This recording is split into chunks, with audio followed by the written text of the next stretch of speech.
le monde est juste une vaste blague. Voilà. Donc, nouveau fait divers, hein, nouvelle secousse sismique en France, nouvel attentat, donc on va essayer d'y revenir.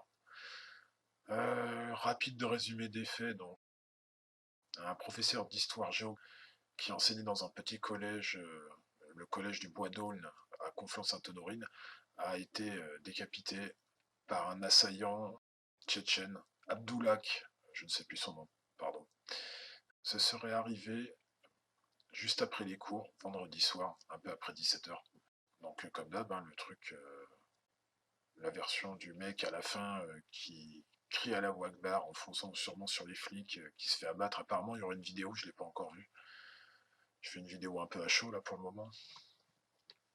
On va essayer de revenir sur cette affaire, une fois de plus étrange.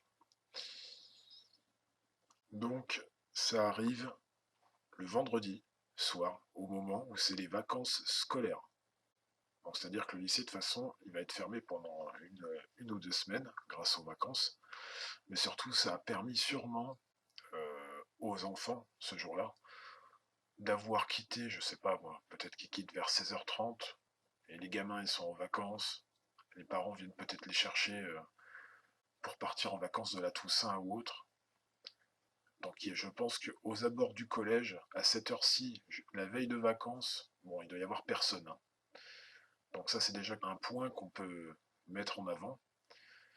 Qui plus est, dans un lieu apparemment un peu isolé, là j'ai la carte, j'ai la vue satellite du collège là sous les yeux.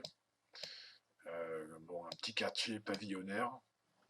Le collège est niché juste à côté, avec ses petits stades, ses différents stades, un peu de verdure, et surtout, tout autour d'une bonne partie du collège, il y a un terrain où on peut mettre au moins 10 fois le collège dedans, à peu près. Donc un bon coin reculé, en bordure d'un autre coin reculé, une plaine, quelque chose où il n'y a pas de vis-à-vis, en fait. C'est ce qu'on pourrait dire, un endroit reculé, isolé, un petit collège sans histoire dans une banlieue pavillonnaire. Voilà. Donc, d'ailleurs, à ce titre, quand j'ai tapé le nom du collège dans Google, bien sûr sur Google Maps, bon, il m'affiche la carte, et sur le côté, il m'affiche carrément le lien de l'établissement, en fait. Vous savez, là, les suggestions de liens où on peut laisser un avis sur Google, avec toutes les coordonnées, l'adresse, les liens à partager et autres. Et bizarrement, contrairement à tous les autres collèges ou même n'importe quel autre lieu, là, on peut pas voir les avis, on peut pas cliquer dessus. Voilà, le lien est désactivé en fait. Impossible de cliquer. Impossible de vérifier un avis de quiconque sur ce collège. Donc voilà, déjà, on peut pas vraiment avoir l'avis de collégiens éventuellement, qui voudraient peut-être, je sais pas moi, utiliser la liberté d'expression chère à notre République pour peut-être s'exprimer sur les faits. C'est dommage. Hein. Donc, on va revenir un peu au protagoniste de l'affaire, donc un prof d'histoire géo, décrit comme discret et bienveillant. Donc Samuel Paty, qui pratiquait apparemment dans ses cours d'histoire géo, alors apparemment il pratiquait des cours de liberté d'expression, nouveauté républicaine sûrement. Donc dans ses cours, dans un de ses cours, il aurait brandi une affiche d'un homme nu apparemment qui singeait le prophète musulman, Mahomet. Donc c'est ça en fait qui aurait créé l'espèce de mini polémique qui aurait précédé l'acte apparemment. Ce professeur serait venu il y a 2-3 ans apparemment, je pense dans la région. J'ai lu que c'était apparemment quand même assez récent, hein, 2-3 ans. C'est pas quelqu'un qui est originaire du coin, avec sa femme, car c'est elle qui a été mutée en région parisienne. Donc du coup, il est venu pour suivre un peu sa femme, quoi. Donc pareil, hein, ça c'est la bonne excuse pour inventer un couple éventuellement bidon, mais on va y revenir. Le coupable, donc le fameux Abdelak, tchétchène de 18 ans, né à Moscou en Russie, identifié en quelques heures. Franchement, là, pour le coup, ils ont vraiment fait fort. Ils l'ont identifié en 2 secondes, ils ont eu son nom, son prénom, son Twitter, qui apparemment comportait la photo d'un homme décapité, la victime apparemment, qui aurait été bien sûr désactivé depuis. Cette personne, ce terroriste, serait inconnu des services, voilà, des différents services de renseignement, connu pour des délits de droit commun, voilà. Donc pas quelqu'un de surveillé ou particulièrement dangereux, on va dire, à la base.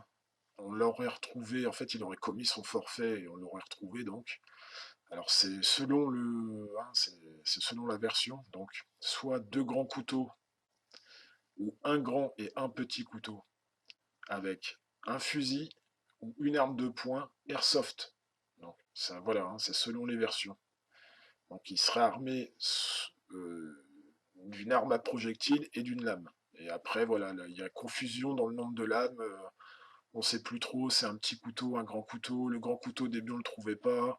On a retrouvé le mec avec un petit couteau qui ne correspondait pas à l'arme du crime. Le grand couteau, finalement, on l'a retrouvé apparemment près du corps. Donc, je veux dire, les personnes qui ont trouvé le corps en premier, ils auraient dû quand même trouver ça assez rapidement. Mais bon, passons.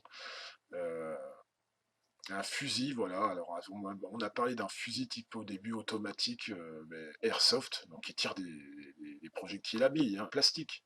Hein. Donc, et ou une arme de poing toujours de type airsoft. Donc, je sais pas, ils doivent avoir des sacrés coups durs. Je pense que la crise économique, ça a atteint les finances de Daesh, dis donc, parce que maintenant, ils font ça avec des airsoft. Enfin bon. La veille, moi, quand j'ai entendu cette info, apparemment, il parlait de multiples coups de couteau à la gorge. Hein.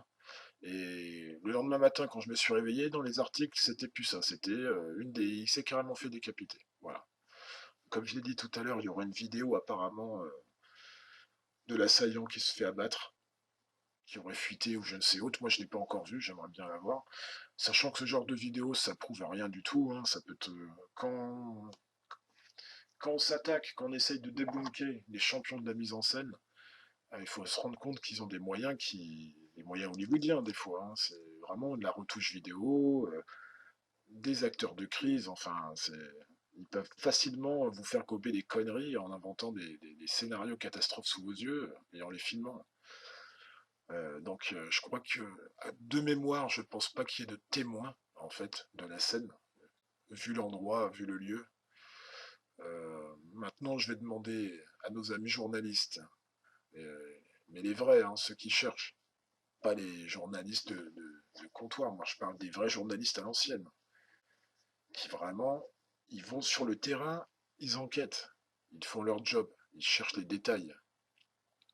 Donc chercher les détails un peu sur la vie du prof, son entourage proche, hein, ses collègues, ses élèves, dans son job, est-ce qu'il est remplaçant?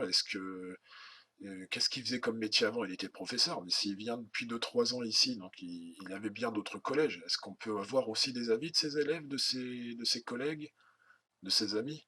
Hein? Qui est, par exemple, je sais pas moi, je ne l'ai pas encore fouillé, mais c'est des questions auxquelles il faut s'intéresser pour comprendre des fois certains événements.